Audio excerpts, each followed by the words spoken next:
काम करेगी। पहले भी नारे लगते थे जब सिके साथ थे, अल्लाहू अकबर,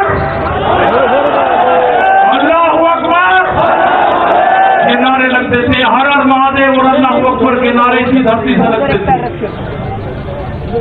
ये नारे हमेशा लगते रहेंगे, ये नारे हमेशा लगते रहेंगे। दंगा यहाँ पे नहीं होगा। ये तोड़ने का काम करेंगे, हम जोड़ने का काम करेंगे। किसी गलत फहमी में मत रहना। ये देश हमारा है, ये प्रदेश हमारा है, ये जिले हमारे हैं। सुनाए आपने? जैसे ही ये नारा लगा, मानो गोदी मीडिया और भाजपा के आईटी सेल ने ये बताना शुरू कर दिया मानो कोई बहुत बड़ी आफत आने वाली हो। आखिर क्यों हो गई इस नारे से इतनी तकलीफ इस गोदी मीडिया को? आखिर अल्लाह अकबर से इतनी तकलीफ क्यों हो गई? या इनके नफरत के एजेंडे को बढ़ाने का इन्हें एक मौका मिल गया? क्या इस नारे पर किसी की रोक है? कोर्ट की रोक है, हाई कोर्ट की रोक है, सुप्रीम कोर्ट की रोक है? क्या कोई ये नारा नहीं लगा सकता? जैसे जय श्री राम का नारा, जैसे जय माता दी का नारा, जैसे हर हर महादेव का नारा, वैसे ही अल्लाह अकबर का नारा नहीं लगा सकता? लगा सकता है। अल्लाह एक है, अल्लाह नेक है, अल्लाह सुप्रीम है, यही मतलब होता है इसका। तो फिर काहे की इतनी हाई तौबा मची इन नफरती टट्टुओं में? दरअसल सही बात कहूं तो आजकल नई पीढ़ी और उसकी इस गोदी मीडिया, जो नई पीढ़ी है, उसको ये जो गोदी मीडिया है और आईटी सेल है, इन्होंने ऐसा बना दिया है कि सोशल मीडिया पर जो भी भ्रम फैलाया जाता है, जो भी झूठ फैलाया जाता है, वो ये पीढ़ी सच मान लेती है। और नफरत फैलाने का जो भी काम किया जाता है, ये पीढ़ी आंख बंद कर उस बात का समर्थन कर लेती है। और इसी एजेंडे के तहत लोगों के दिमाग में ये ठूस दिया गया है कि जो भी अल्लाह अकबर का नारा लगा रहा है वो आतंकी है। लेकिन क्या ये नहीं सोचते कि हर रोज मस्जिद में जब अजान होती है तब अल्लाह अकबर बोला जाता है? हर नमाज में अल्लाह के सामने जब सजदे में झुका जाता है तब अल्लाह अकबर बोला जाता है।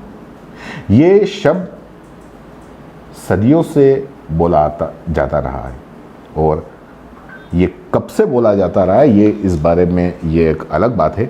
लेकिन आपको बता दूं कि ये शांति और आत्मीयता का प्रतीक है। जैसे हिंदू हर हर महादेव कहते हैं, राधे राधे कहते हैं, जय श्री राम कहते हैं, जय श्री राम का उद्घोष लगाते हैं, वैसे ही अल्लाह अकबर कहा जाता है। अब जैसे कि हर हर महादेव या जय श्री राम कहकर कोई किसी की हत्या कर दे, तो इसमें महादेव क्या करें, राम जी क्या करें, इसमें ये नारा क्या करे? वैसे ही अल्लाह अकबर कहकर कोई कुछ भी करके चला जाए तो इसको कहने वाले क्या बाकी के भी जो अल्लाह अकबर कह रहे हैं वो भी आतंकी हो गए, तालिबानी हो गए? ना ही उनका इस नारे का ताल्लुक तालिबान से है और ना ही आतंक से। और किसानों के मंच की अगर हम बात करें, किसानों के मंच से जब राकेश टिकैत ने अल्लाह अकबर का नारा दिया तो बवाल मच गया। खैर, गोदी मीडिया वैसे भी इस तरह की बात ढूंढ ही रहा था कि कहीं से कोई हिंदू मुस्लिम बात निकले, तो उसने ये देखा नहीं कि राकेश टिकैत ने किसानों के मंच से पश्चिमी यूपी के केंद्र मुजफ्फरनगर के किसान महापंचायत में ये बात हिंदू मुस्लिम की एकता की मिसाल कायम करने के लिए कही थी। क्योंकि अल्लाह अकबर और हर हर महादेव के नारे अक्सर एक साथ किसान मंच से लगाए जाते थे और रविवार को भी ये नारा एक साथ लगा। लेकिन इस सियासत को सिर्फ लहू पीने की आदत हो तो वो फिर क्या करेगी और उसके नुमाइंदे क्या करेंगे? नफरत ही फैलाएंगे। और फिर गोदी मीडिया वो जानता है कि यूपी का चुनाव भाजपा के लिए कोई अच्छे काम गिनवा कर तो जिताया नहीं जा सकता। बस एक और सिर्फ एक ही बात का प्रोपेगेंडा मचाकर यहां पर जीत सकती है और वो है हिंदू मुस्लिम के बीच नफरतों को बढ़ावा देना। किसानों के मन से जो भाईचारे का नारा लगा था वो एक तरह से बड़ा नुकसान वाला सौदा है, क्योंकि अगर हिंदू मुस्लिम एक हो गए तो फिर भाई वोट किस नाम पर मांगेंगे? कैसे हिंदू खतरे में आएगा, कैसे मुसलमान खतरे में आएगा, कैसे धर्म को बचाया जाएगा, कैसे धर्म बचाने की बात करेंगे, कैसे धर्म की रक्षा का वादा लेंगे? इन्हीं नाम पर तो वोट मिलेंगे। जहां राकेश टिकैत के अल्लाह अकबर कहने पर भाजपा के नेताओं को और गोदी मीडिया को इतनी परेशानी हो रही है, तो अल्लाह अकबर कहने में तो ये भाजपा के जो पूर्व रेल मंत्री हैं पीयूष गोयल, ये क्या कह रहे हैं? कभी इन पर कुछ नहीं बोला।